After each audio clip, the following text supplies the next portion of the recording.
If you are interested in this video, it's my guess that you're probably starting out in video and really curious and confused about what to charge for your video services. You probably still have a part-time job or you don't really have a ton of income that you have to create, but you're interested in making video your career and you're trying to figure out exactly how do you charge for these particular services. This video right here is for the beginning videographer trying to figure out exactly what they should charge for their videos. And I'm going to give you 3 different ways of looking at how to charge that'll walk you through the steps of how you should progress as a video creative.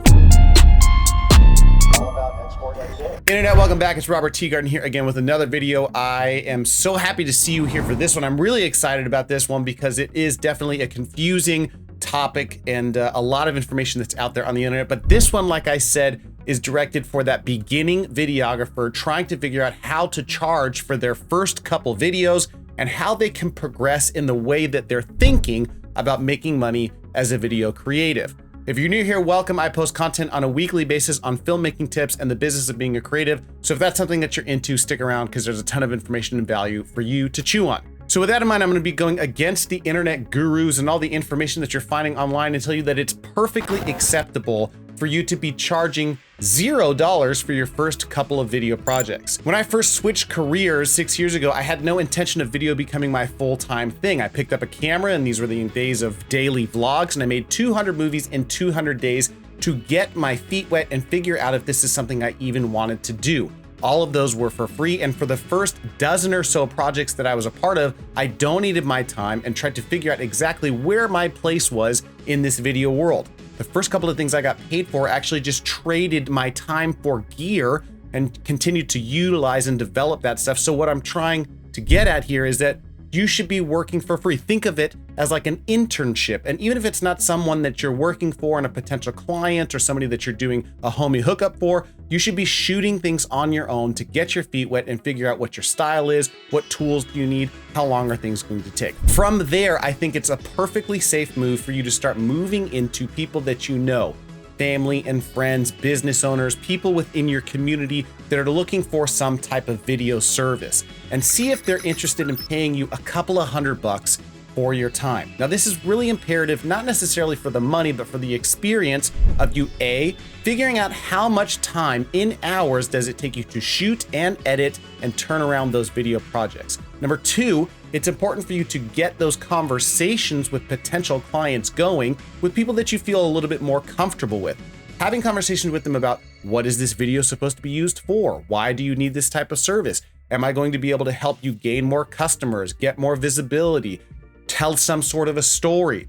Things like events, look back videos, community things where you can actually tell some sort of a story that's linear in progress and have them use it for their website, for their social media, something that's going to be kind of an easy use case for them and nothing that's significantly impactful. Once you've done that a few times, you should have a general idea of the amount of time that it would take for you to complete a project like that. You've got a little bit of experience under your belt in terms of how to engage with clients and speak to them and the process that's necessary. And I think you can move to step 2.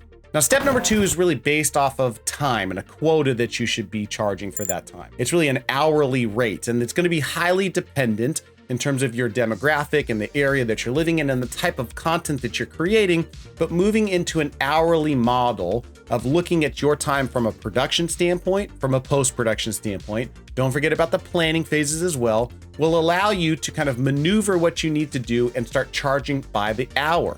Now, a standard industry rate here in LA for beginning starting videographers is anywhere from $50 to $75 an hour on the post and the production side of things. Now, that can vary tremendously, like I said, depending on your area, your location, your skill set, all those different things, but starting in that range is definitely something that you can consider. Now, when you're in this hourly rate, I think you should think of things like the planning process or pre-production. Obviously, the production process, how long it's going to take for you to shoot that stuff, your editing process or post-production, and then leaving some time for revisions and notes that you're going to be applied from your newly found clients.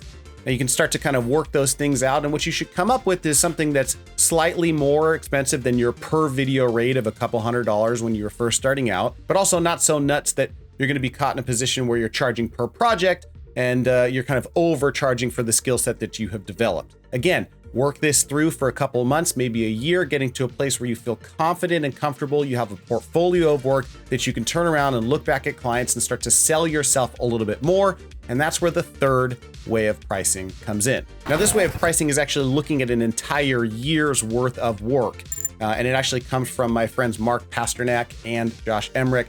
We used to have an ambitious filmmaker network that used to teach people these types of things on a one-on-one mentorship way. But I want to utilize this same exact principle so that you can think of this thing and have some longevity in terms of your thought process.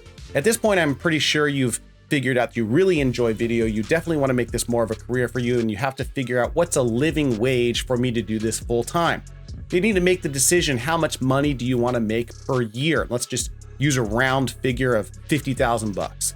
And at 50,000 bucks, you should be looking at the amount of projects that you should be taking on per year.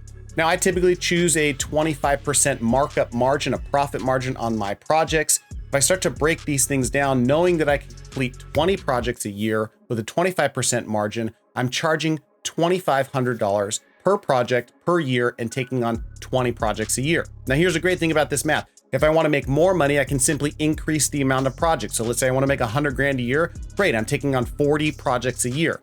Pretty ambitious, and I don't know that many people that can take on 40 different projects in a year. So here's a different way of looking at this too. You start to raise your internal hourly rate as you move on and progress and take on more clients.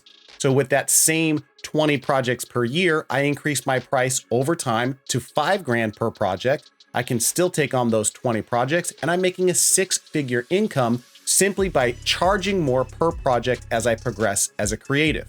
Now, if you're following along, that's 3 different ways of looking at this, technically 4. You start out for free, then you start to move to a per video rate that's a couple of $100. You move then on to your hourly rate and start to charge at the end, when you're feeling really confident, a per project rate, and start to back yourself in to this per hour rate that you've been charging, but you don't tell the client that. The only thing that they see is this per project rate of $2,500 to start for 50 grand a year with 20 projects, or maybe you go 10 projects with $5,000. You work out the math. But these are just 3 different ways of thinking about this. And like I said, it progresses you linearly across your career so that you can gain skill sets, build a portfolio, and start making real money that's going to be able to support you as a full-time creative, which is what this channel is all about. Ladies and gentlemen, if you liked the video, like the damn video, and if you haven't already, then subscribe for more subscribe. If you haven't already, subscribe for more value and ring the bell for posting notifications.